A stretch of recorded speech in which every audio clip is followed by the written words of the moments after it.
So, with the world of marketing agencies, it's getting more and more competitive than ever before. With so many companies offering similar services, how do you make sure your clients stick around? Eric Yaillen, CEO at MegaFluence, and Samina Chowdhury, partner and top agent, luxury home marketing agent at Keller Williams Lucido Agency, has the answer. Without any further ado, let's call them up on the stage to delve into the topic, making your clients come back for more, the ultimate retention guide for marketing agencies. Let's welcome our panelists. So, um, we're going to talk today about how to keep the people coming back for more. And we'll start with social media first. Well, why don't we introduce ourselves a little bit more first? Okay. So why don't you tell us a little bit about your background? I'm Samina Chowdhury. I'm a real estate agent. I do mainly residential real estate. And I work with the Bob Lucido team of Keller Williams Lucido Agency. We are under the Keller Williams umbrella. Keller Williams is in 160 countries in the world. Our team is the #1 Keller Williams team in the world. And I am the top agent for Keller Williams Lucido Agency. Well, I'm Eric Yaillen, and if you were here yesterday, you heard me talk a little bit about new technologies like AI and augmented reality and metaverses. But my background is a lot more diverse than that. I've actually been in marketing communications for over 40 years. And one of my first jobs out of college was as regional marketing director in the entertainment industry, working for Feld Entertainment. Now, you wouldn't necessarily know that name, but it's Ringling Brothers Circus and Walt Disney's World on Ice. From there, I went to work in the golf business, and actually that's when I started in technology, but it was really sports marketing. And then from there, I worked in the health and fitness industry, ultimately getting back into the golf marketing area. But today, I work primarily with big name influencers, people who speak from the stage, who are leaders, teaching other people, other entrepreneurs how to do things like social media, mindset, health and wellness. So I'm kind of like the coach to the coaches, and I help them with their strategic marketing and planning. Awesome. So, Eric, let's start with social media marketing. Normally, in my business, what I do is I tap into the Facebook, Instagram, TikTok, and LinkedIn. And basically, we try to use, we try to offer value to keep the retention going with our followers and try to grow more followers. And with when I'm listing houses, do the videos and try to format it in for different platforms. Like there's the Instagram way and then there's the TikTok way. So try to grab both a group of people or followers for both platforms. What is different in your case with social media? Well, I'm obviously, because I have a diverse range of clients, I have to look at every client differently. But like the last speaker in the last panel talked about, it's definitely this mantra. Ours is a little bit different. He said basically give, sell.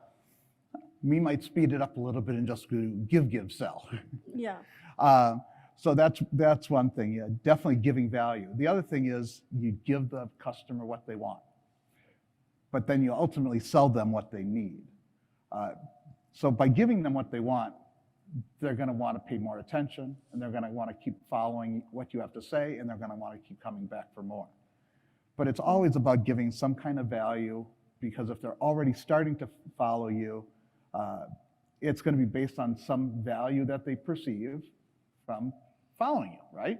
Right. And you want to continue to live up to that. So that's part of your branding strategy.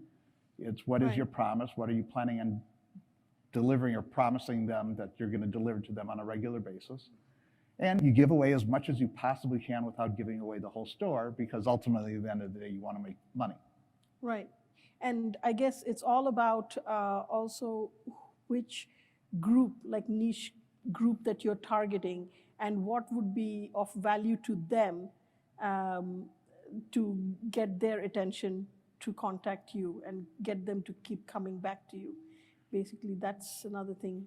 Well, yeah, I think whenever you're doing any type of social media post, whether it's a blog, a video, a static image, you should always have some intent at the end of the day, and you should always have some kind of, you don't necessarily have to have every single post have a call to action. Because once you start always having a call to action, then you're going to develop that kind of perception. But definitely have, and by the way, sometimes those calls to action don't have to be sales oriented. Yeah. But you have to have that kind of intent to keep them coming back. Right. I liked your strategy when you and I were talking about, yesterday we were discussing that, when I go to post something on TikTok or Instagram, that the one thing that you should not do when you're getting ready to buy your first home, that was what you would post as a value, but the call to action, I liked, Eric, your recommendation on want to know for others, here's your call to, well, that's part of again, referring back to one of the other panels, you basically have like 3 seconds. Yeah. Well, so you're not going to give them the top 10 tips. You're not even going to have time to give them 5 tips. So Yeah. give them 1. Yeah. And then the call to action to be for the other 4, either, I'll be posting again tomorrow, or click here and get the document, the ebook. Right, because the goal is most of the time people are scrolling, right? What stops that scroll to pause and look for a moment? What is that value you're offering? That is the most important thing. Well, and by the way, that's also being disruptive. So that's why the idea of doing something of what not to do is a little bit better than what to do. Exactly. I mean, you always see the 5 tips to do this, that, or the other thing. Right. Well, but nobody talks about what not to do. Yep. I guess then next we get into events. Yeah. Now your events are a little different than my events. Yes. Because your clientele is also a little different than mine, even though we sort of dive into the real estate angle. But let's talk about your event, and then I'll dive into what I do different from yours. Event marketing is something unique in and of itself. So we can go back to my days early on with Ringling Brothers Circus and Disney on Ice. Mm-hmm. I'm coming into a town for 5 days. I have 20,000 seat arenas that I have to fill. And how do you get them to buy those tickets in that short period of time? So you come up with special events that maybe provide some level of value, some level of interest to capture their attention. And it's really all about capturing their attention. I remember one year with Disney on Ice, we had, it was Snow White and the Seven Dwarfs. Mm-hmm. And in that year, for the finale number, because of course in a live show you have to have some kind of big finale, Snow White would marry the handsome prince. Mm-hmm. So what we did is we put together an event where we would do a local area search for a local area Snow White to actually get married at the performance of the show, and they would have to write a poem mm-hmm. or some type of submittal of why they wanted to have a fairy tale wedding. Mm-hmm. And then we would go out and we would bring in sponsors. So we would bring in a jeweler, we'd bring in a travel agency, we'd bring in a hotel, we'd bring in a restaurant, we'd bring in maybe a local band, we'd put on the whole reception, we'd bring in a bakery, we'd bring in a department store. All of those things would capture more attention for the show, and provide more interest for, maybe there's going to be a person who wasn't necessarily interested in the show, but they'd be interested in whoever the sponsor was. So we were cross-pollinating and doing a lot of different things that way. And then, of course, then you can also get even better leverage because that can generate publicity. And in fact, when I conceived that particular idea, it got so well accepted that I actually got featured in some international bridal magazines. So it was a win-win-win all the way around. Yeah. So that's just one kind of event. Then we have, I deal with a lot of speakers. So now we're talking about, again, how do we provide value? Obviously, we want to drive them to the event. But when we're promoting the event, we do things like, again, social media.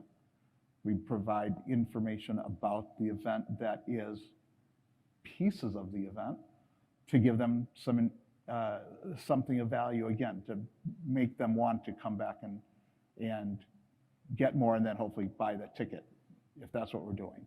Or How early do you start with the preparations? Well, that's where you and I had a big difference because I think you were giving a much bigger lead time. Yeah. So we were talking a little bit about a real estate event that I'm doing in Australia. And the event, we basically figure we need about, in a perfect world, we'd want 10 weeks because the client is a little bit slow to react. We're going to have about 8 weeks, of which basically what it is, it's a company in Dubai that sells, it's a real estate company that represents 2 of the top developers. They want to go to Australia and get Australians to buy real estate in Dubai. And to do the event, all the real estate company is thinking about is bring a bunch of people to a hotel and we'll tell them about all of our real estate. Well, no one, who wants to go to something like that? Nobody. So what we're going to do is we're bringing in some special speakers who are going to talk about, why it's how to set up your portfolio to protect your wealth, why it's valuable to invest in offshore real estate, how to protect your investments in your SMSF fund, which, by the way, that's like their pension funds in Australia. So we're going to bring in speakers that are going to have value above and beyond just somebody buying the real estate and finding out about these properties. Then we're going to also have, it's going to be a ticketed event because we're talking about $1 million properties, so we want to qualify them. But what is our process going to be? Well, it's going to be a lot of cold email campaigns to real estate agents, financial advisors, CPAs, people who have clientele that they could obviously filter through that they know might have some interest in that. And our incentive is going to be that if any of their clients buy property, we're going to give them a commission. Then we're going to do advertising, both Facebook and Google, and it's going to be about a 2-week period of placing the ads and optimizing them, making sure that we're targeting everything correctly, then starting the retargeting, and then 6 weeks, that's it. Okay. So, and by the way, that 8-week, 10-week process, that's exactly what we would do with Ringling. We would never do much more than an entire 10-week process. Okay. So how much lead time do you keep for buying tickets for the For a show? For the show, yeah. 5 weeks.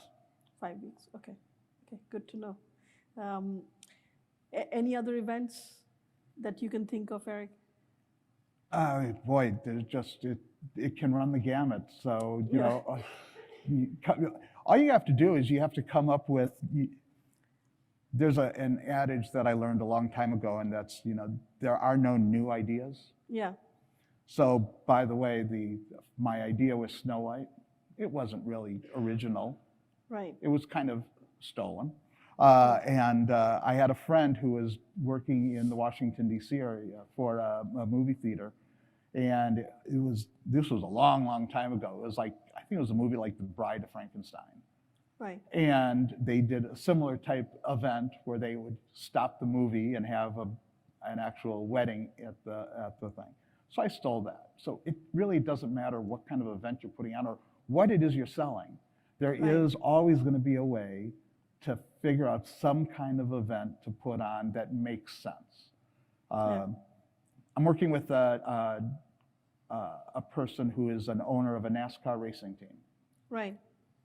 Well, you got to learn about their mission, their vision, their values, figure out where that fits in, because ultimately it's about engagement, it's about building community, and the whole NASCAR world is about fan engagement. Right. So this particular driver team has a driver that loves to cook. Right. So we're going to do a cooking event. Right. Okay. What about you? Okay. So let me start with a couple of events that I did this year. Around middle of this year, I had an agent join my team to help me with my business. So she's new to the business. As a new agent in the business, the main thing we first target is how to grow your database. So I asked her, in the community that you live, how many houses are there? And how many people in your neighborhood knows you're a real estate agent? So she said she has about 300 houses in her neighborhood, and probably like a handful of people know that she's a real estate agent. So what I did was, now we real estate agents, when we sell a house, we have to contact a title company to do the settlement for us. So what are we doing? We are giving business to these title companies. We are giving business to the lenders who does the loan for us. So these are our vendors. So we can always tap into our vendors and say, hey, I'm doing an event and help me market myself so I can bring more business to you. So what I did was I called the title company. I said, listen, we're going to do an ice cream social. The kids just went back to school. Fall is starting. The kids just went back to school. The first weekend back from school, let's do an ice cream social in this neighborhood where there are 300 homes. We parked the ice cream truck right in front of my partner's house so that everybody knows where she lives in that neighborhood. We sent out a week or two before, we sent out invites just to see how many people we could get. We got about 60 families to come and get the ice cream for their kids and themselves, and also sign up for our newsletter, which now we're going to send them every month. So after the event, 20, 30 more families heard about the event and signed up for our newsletter. So at least out of 300 homes, we gathered almost 100 families right there. And we're going to keep on marketing to that community. Recently, just before coming here, I did an event. I thought to myself, okay, what else can I do to make things fun and clients coming back? Now they have bought the house, they don't really need my services, but how can I be in front of them constantly? So what else can I do as an event? So I had a client who reached out to me. He has a squash club that he just opened. And he's like, Samina, I need you to help me market myself to people around me. You're good with marketing, please help me. And I have another friend who owns a cafe that he recently opened, and I helped him market his opening day for him. So tapped into both of them, and I said that, look, we're gonna have a Santa event at the squash club. I will hire a Santa Claus.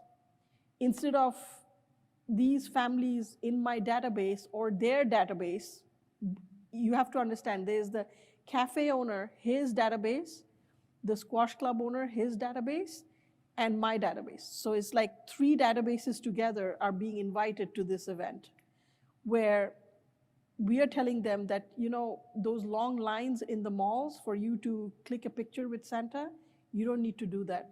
Come here, we'll do it for you. And it's free. So we hired a photographer, we hired We hired Mr. and Mrs. Santa. I dressed up as elf, and I received all the guests at the door. And we had the cafe provide hot chocolate and Christmas cookies for everyone. They loved the event, and they're already emailing me that what's the next event, we can't wait for the next event. Backtrack, in September, what I did was, I have a cousin. She lives in UK, and she's a famous chef. She's a barrister turned chef, and she was visiting New York, and I'm from Maryland, so she was visiting New York for an event where she was speaking, and she is one of the chefs that's featured in the show Chef's Table in Netflix, if most of you know that show. So I didn't want to lose this opportunity. I called her, and knowing my clients, what my clients like and don't like, tapping into their nitty-gritty about what they like, what each person like, I called all the foodies in my database. Like, hey, listen, I want to do this event where she's coming. I want her to cook for you guys. I'm gonna get her to sign an autograph cookbook for you guys. Would you be interested? I mean, I had about 60 people show up. Her deal with me was, she doesn't want any payment. She'll cook for free, but she and we come from, she's from India and I'm from Bangladesh, but we are both cousins because my mom's side of the family was from India, my dad's side of the family was from Bangladesh. So she said, I'll cook all the dishes that I learned from our family in the Indian side. You cook a few dishes from the Bangladesh side, which I want to learn from you because we both cook. So I said, done. We both cooked. We had 60 families come, and I tapped into another client who has a catering business. So we did all the cooking in her kitchen, and she got to leverage that, saying, this famous chef came into my kitchen to cook here today. So she was able to leverage that. So everybody wins here. My clients were happy, and they were like, this was so unique. And we love how you come up with these brilliant ideas about, getting a chef to come and cook for you, or doing a Santa Claus event, or even an ice cream social. And the good part is, I didn't have to spend money to do that. It was my vendors who spent the money to get these events created for me, okay?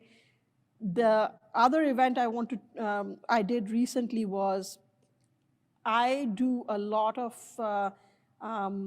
selling in my niche community. Basically, what's my niche community? It's immigrants, first-generation immigrants or second-generation immigrants who've come into this country and trying to, create a new life in the US. They're trying to find their American dream, basically.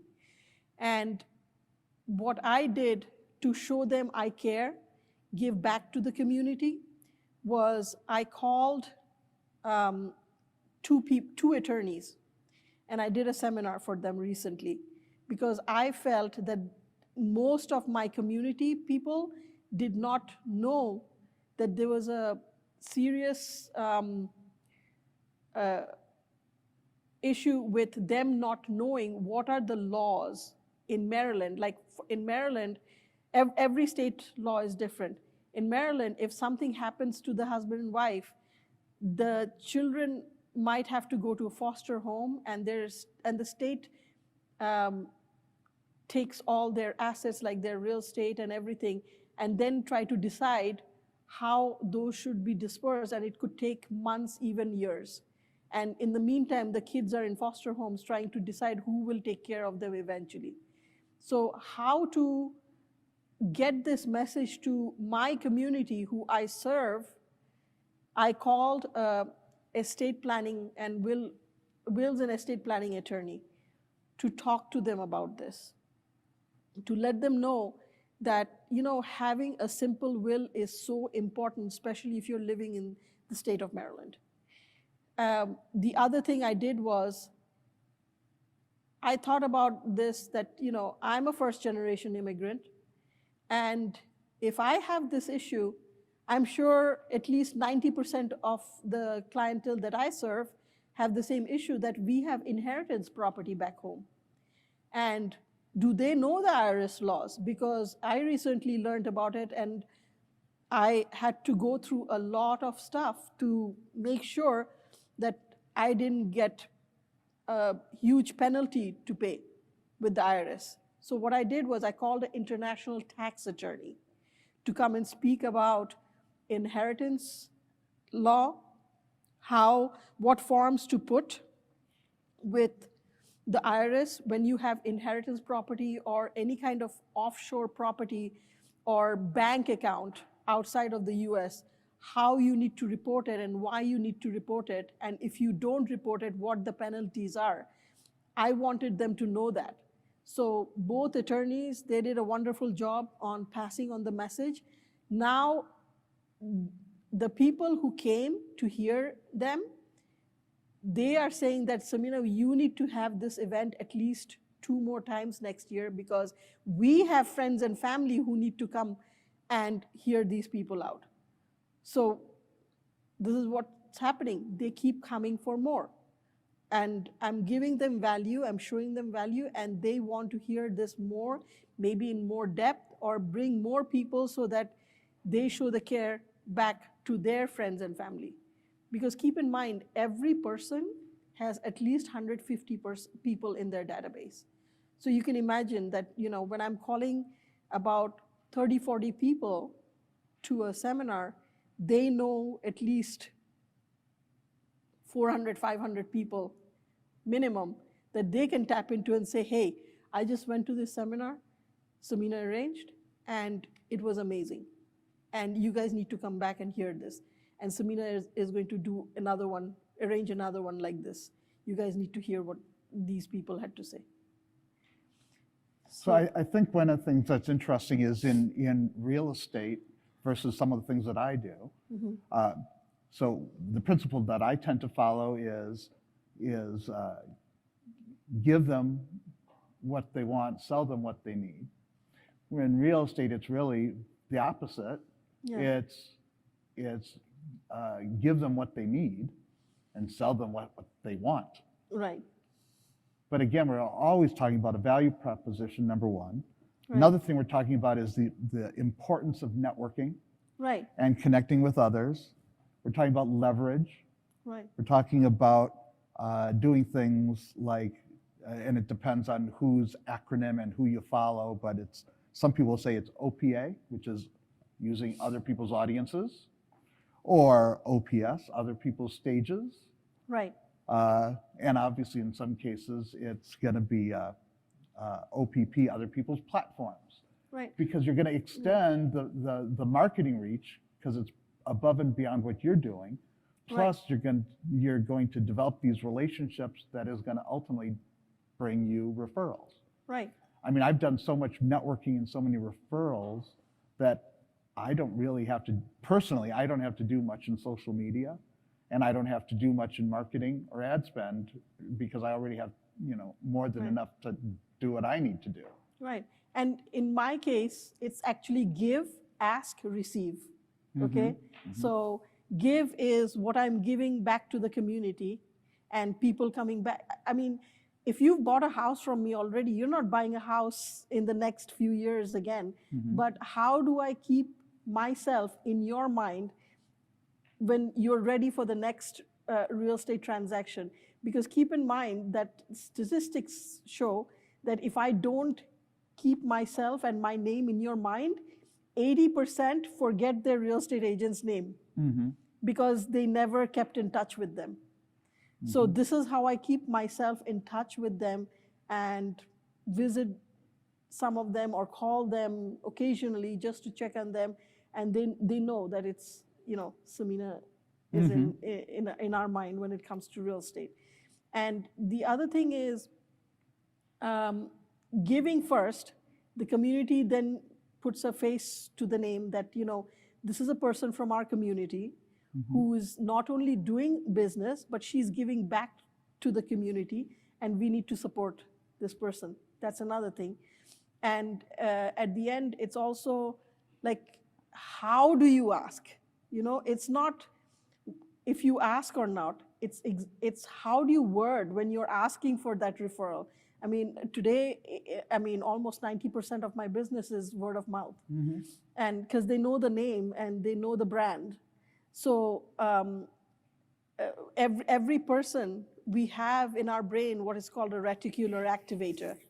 And, if I called somebody who I know and say, hey, Eric, do you know someone who's looking to buy or sell in the next month or so? And if you don't know, your immediate brain reaction will be, do I know? No, I don't know. And you'll say, no, I don't know. And that's when your reticular activator goes on and immediately off. It goes on and off immediately. But the same question, if I ask you, Eric, who do you know that's looking, not do you know, but who do you know that's looking to buy or sell real estate in the coming weeks or months? I just targeted your reticular activator. And believe it or not, what happens is my clients call me 2 weeks or even a month later and like, hey, Samina, remember you asked me, who do I know? I know so-and-so. Today I heard so-and-so is looking to buy or sell. They actually call me a few weeks or months later because it stays on for at least 3 months, believe it or not, that reticular activator. Because I targeted that who do you know, rather than do you know. Again, it's going to the power of networking. Networking. I'm constantly, I have a new potential client who I'm going to be doing a discovery call with in the next day or so. And just in that initial discussion, it's, hey, I want to sell my Amazon store. Do you know anybody? Right. Well, I'm thinking about it. Now I'm trying to think, okay, who's in this particular sector that might want to buy the store? And sometimes it's like with our network, Eric, it's like we know so many people. Somebody asked you to see if I knew that if somebody offers a certain type of services, and you actually know this person who does offer that, and you connected the two. Now those two people appreciate you, so that when you ask for a referral, they will always know that, okay, you did help, and now it's our turn to give back. Right, and in the business that I'm in, it's just the fact that I do a lot of connections. Right. That eventually they're going to come back to me and say, either they're going to refer somebody to me because they know that if I can't already do the job myself, I will always support them and find a solution for them. Right, right, and even things like my team, they do these little gifts that they go to our clients' houses.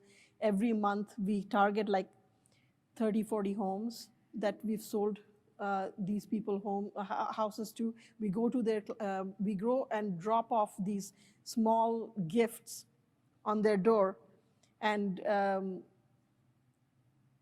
just they come home and they find the gift. It's a nice gesture that, oh, it's Samina. She left something. We are still in her mind, So and the gifts are catchy. For example, in December, what I did was I bought these. They're like probably 5-6 cents. I got these rolls of Christmas gift wrapper. These rolls, and I attached Scotch tape to it, so that they have a Scotch tape and a Christmas wrapping roll which they can use for their Christmas gift, and the note on it said, stick with me for all your real estate needs and I'll wrap it up for you. So just made a twist to it. And they appreciate all these little gestures. And I mean, then there are the calls that, when you're calling the client, like, hey, Eric, how you doing? How's it been? How's the family? I mean, I remember one time I was talking to this one lady I sold a house to, and she said, Samina, we have 3 sisters, and my youngest sister just got diagnosed with breast cancer, and we've never had to deal with cancer. This is new for all of us, and it's difficult. So I tapped into her emotions. Mm-hmm. And while I was talking to her, I went into Amazon and I wrote, dealing with cancer in the family, and 2 books came up. Immediately sent that to her. 2 days later, she calls me, she's crying. Now that person will never go to any other real estate agent because I touched her soul that day. Again, basic principle is in any type of, end of the day, we're in sales, we're selling something. Right.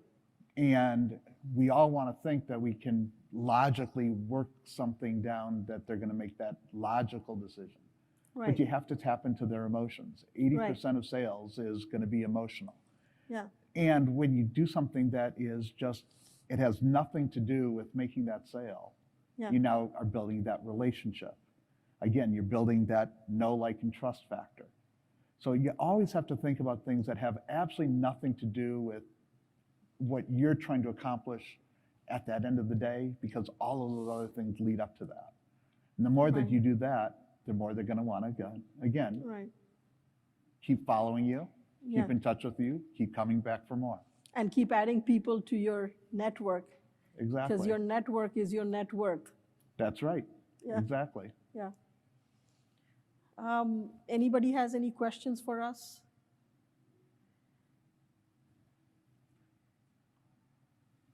What other things can we deal with when it comes to just retention? What about just prospecting? Right. Well, one of the ways that I prospect is when I'm working with a client, we are told that buyers know more buyers and sellers know more sellers. Okay. So my goal always is the buyer that I'm working with currently is to get a referral from him at settlement. At least one referral by the time he goes to settlement. That's my goal. So what I do is initial consultation, whether it's a listing or a buyer, I tell them that, hey, I'm going to go to work for you. A typical real estate agent, they prospect, they put up signs, they do this. I'm going to focus on your needs. I just want you to do me a favor so that I don't have to waste time prospecting. Can you help me out? If you know of any other buyers or sellers, can you please let me know? And I would love to give them the same level of service I'm offering you. And invariably they do have, and the goal is to get them to receive a level of service that they're wowed with. Mm-hmm. And during that process, that's when they're most excited about receiving that service.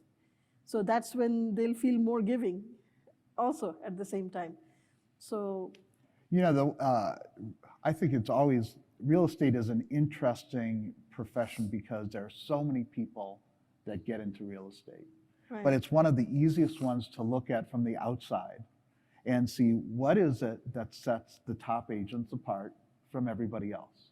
Right. And it's always going to come down to these little things.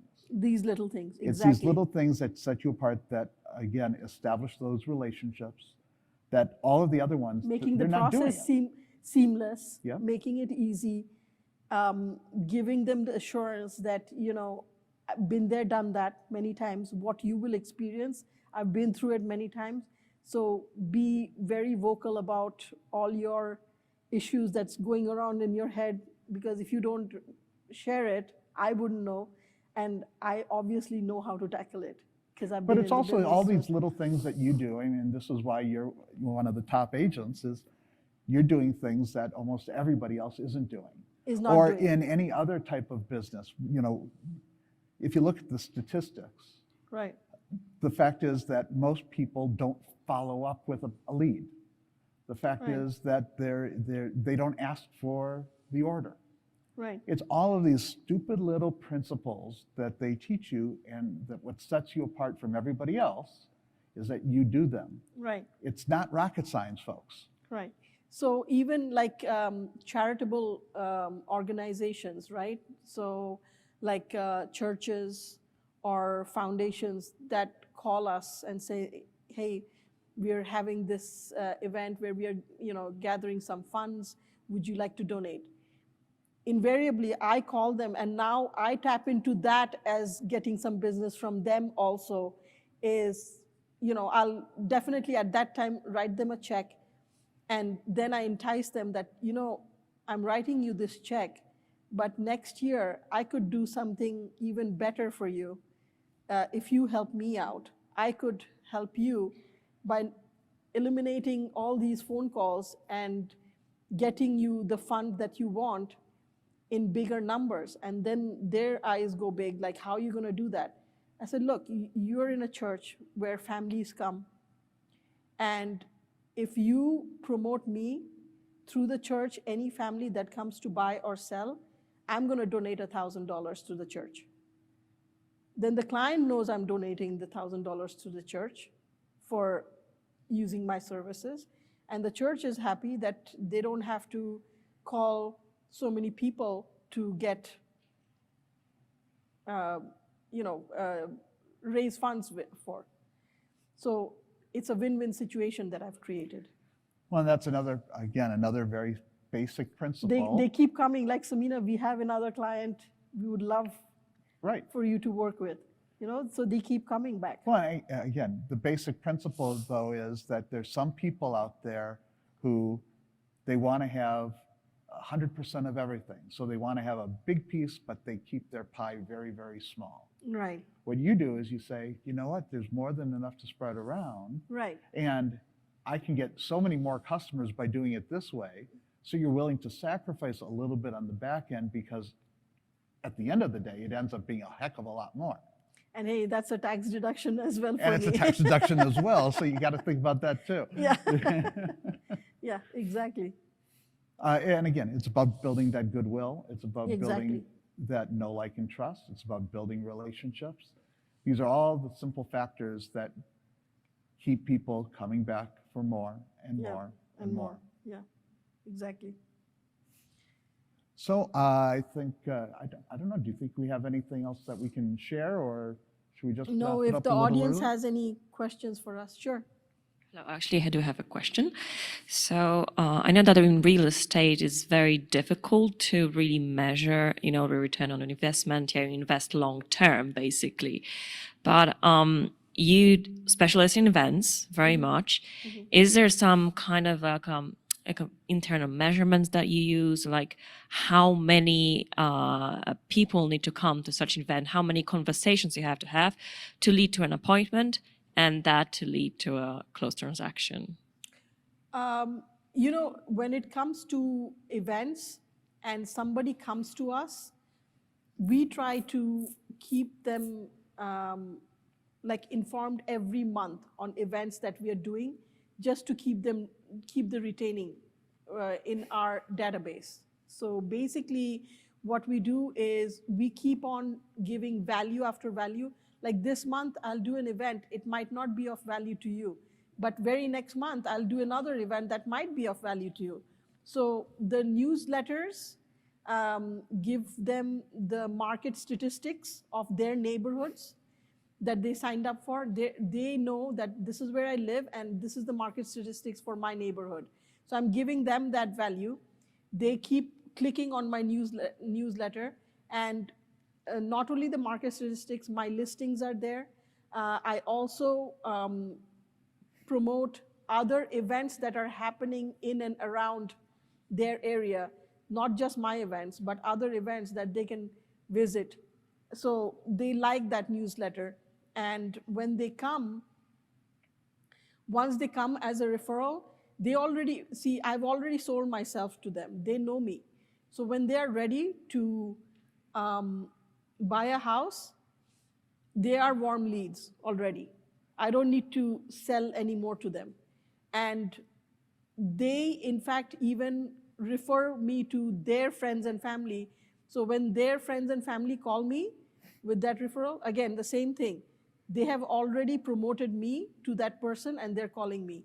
And this is the best way to do it, because think about Zillow, for example, in the real estate world. You know, if we depended on Zillow, we would be obsolete by now. Because we don't have that warm relational database happening. It would be all transactional. I So- think and- in getting to maybe a little bit more specific to her Yeah. question, some of the things that we do in events are Right. for awareness, and it's Yeah. not like you're going to have a metric Yeah. that you can apply to it. Whereas, for instance, the event that I'm doing in Dubai for the Dubai people, there we're going to do a lot of pre-qualification. We're going to do some very high targeting. It's not Right. more general awareness. And Yeah. in that case, we'll probably close about 60% of the people that are going to come to the event. So there we can actually apply a metric. So it really depends on what kind of Yeah, thing you're and for putting my on. and for my team, when we are listing properties in our area, which we cover, 80% of the market listings are listed by my team, and that is yet another value that we show when people come to our open houses. I mean, especially in the market we've just been in, where people were getting outbidded with properties like, you know, they're coming and there's a shortage of inventory. We are telling them that, look, we list 80% of the houses here. So it's better that you work with an agent who works in that team and knows what inventory is coming your way, because agents outside the team wouldn't know that. Obviously, your approach is going to be different with a tight market versus an open market. So that also holds value to getting these people to work with us more than other teams in the area. Well, with that, our time is up. Yeah. So thank you very much. Thank you.